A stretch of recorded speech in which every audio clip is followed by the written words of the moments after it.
Boy, I'll tell you, trying to wrap your arms around water for a newcomer is kind of difficult.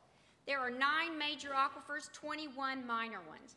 There are basins, bays, rivers, reservoirs, and more. There's the right of capture, attempts to capture our rights, ownership, pumping rights, stewardship, wholesalers, retailers, monopolies, but it's not a game.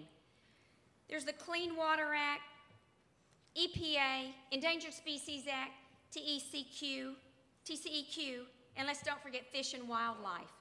One of the things he's talking about, the endangered species affecting our water right now, is a beetle. All of the things I just said have to do with water regulation. You know, I don't care much for regulations, but water is precious. And it's projected, as he said, that our population will double or go up to about 50 million people by 2060. And in a drought, under drought conditions, we're going to be 9 million acre-foot short of water.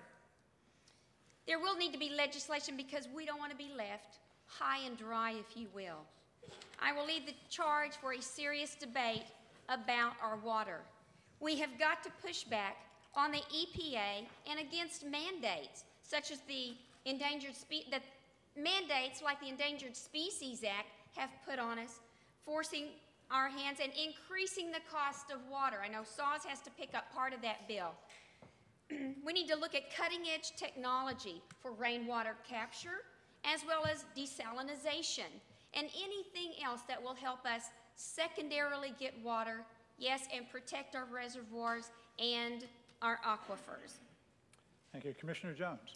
Well, water is just too important to our growing population to, one thing, continue to allow the patchwork regulation of groundwater conservation districts who have conflicting mandates and boundaries that don't match the confines of the aquifers being regulated, and no appellate structure that assures uniform regulations and consistent application of the law.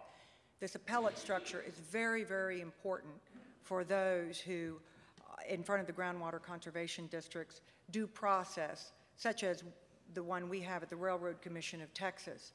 It's very important, applied to water and water use as well. In fact, many people have even said, why don't we do it the way the Railroad Commission does? We've performed those tasks for underground oil and gas properties. Could be used as a model going forward. ERIP, essential under the framework in which we're working, and again, I believe I'm the only one up here who has a record of success in complex issues like this, relevant to those natural resources under the ground, upholding private property rights of the owners and the rule of capture as well. Thank you. Thank you. Senator Wentworth. We have a water plan in Texas that was adopted years ago, but we don't have a funding source for it. That's a major problem that we have to overcome.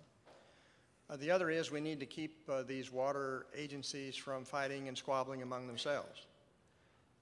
We're very familiar here in this community of the $1.2 billion lawsuit between the San Antonio Water System and the Lower Colorado River Authority. It went on for about a year and a half. They spent about $2.5 million in legal fees.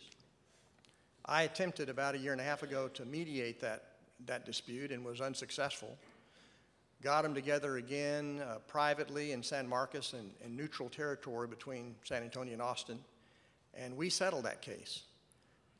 Today, LCRA and the San Antonio Water System are working together to find more water for our region. Doctor, anything more on the water issue? I think I would just say that, you know, we can't do without water. Your body is 65% water, so drink up.